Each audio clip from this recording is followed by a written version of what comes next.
Salam Dhamma, Namo Buddhaya. Romo Ramani yang saya hormati, Bapak Ibu yang saya hormati, serta para sahabat-sahabat Dhamma yang berbahagia. Akhir-akhir ini kita banyak melihat, baik melalui media televisi, media cetak, atau media-media online lainnya,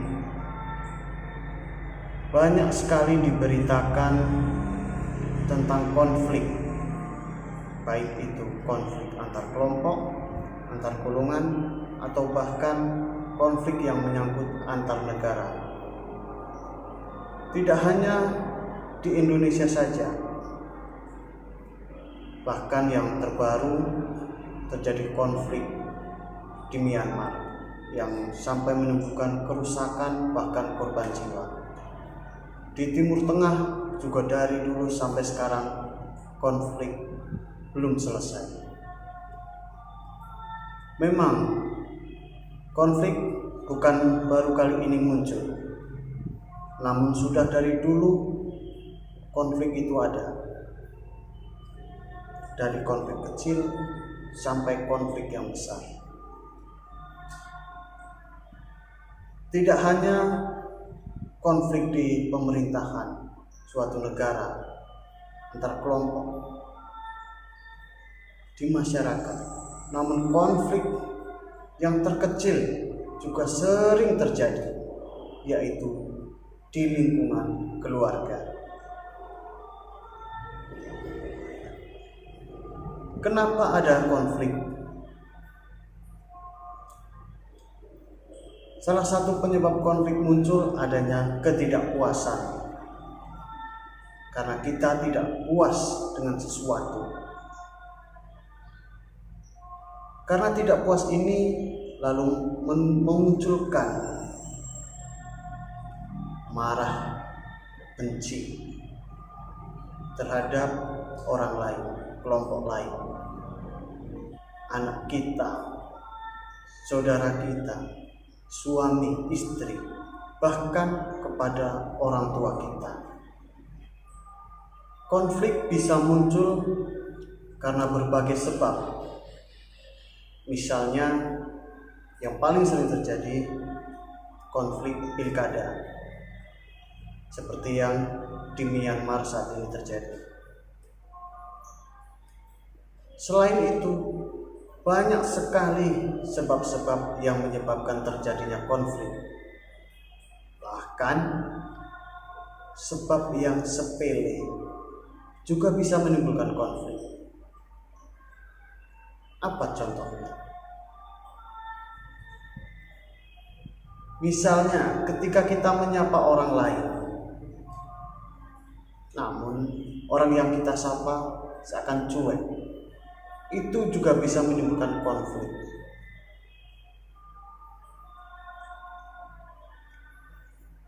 Ketika kita menyuruh anak kita, misalnya bapak ibu memiliki seorang anak, menyuruh anaknya belajar, tapi anaknya sibuk main HP, main game online, itu juga menimbulkan konflik. Ketika misalnya seorang istri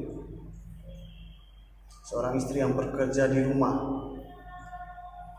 waktunya masak, mengurus rumah, tapi karena demam TikTok, akhirnya rumah berantakan. Itu juga menimbulkan konflik. Tidak hanya anak dan istri yang menjadi penyebab konflik, para bapak-bapak juga bisa menjadi penyebab konflik. Misalnya ketika yang lain bekerja malah sibuk di kedai kopi, ngopi, pulang-pulang istri cemburu, langsung adu mulut. Itu konflik. Nah, konflik ini sangat beragam penyebabnya. Namun ada penyebab yang sama yang ada di dalam diri kita masing-masing. Penyebab itu adalah karena ketidakpuasan. Karena kita tidak puas. Kita mempunyai rasa tidak puas sehingga muncul amarah, muncul kebencian. Kalau orang yang tidak memiliki rasa ketidakpuasan, amarah, kebencian, tidak akan ada konflik. Ini adalah penyebab yang hampir semua orang memilikinya. Lalu bagaimana cara kita mengakhiri konflik atau bahkan menghindari konflik? Dalam Dhammapada, Buddha berkata, kebencian tidak akan pernah berakhir jika dibalas dengan kebencian. Namun kebencian akan berakhir jika dibalas dengan cinta kasih. Ketika di rumah Anda memiliki konflik dengan istri,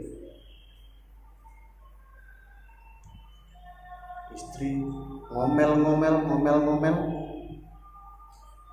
tapi kalau Anda memiliki cinta kasih, Anda tidak mudah untuk tersulut emosi, amarah. Namun orang yang tidak memiliki cinta kasih, begitu sang istri ngomel, dia tidak cuma sekedar ngomel, bahkan mungkin main fisik, baku hantam.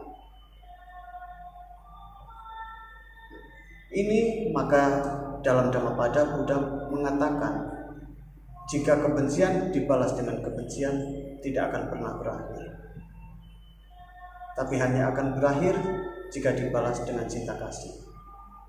Ketika istri ngomel, mungkin Anda bisa memancarkan cinta kasih. Oh, istriku sayang.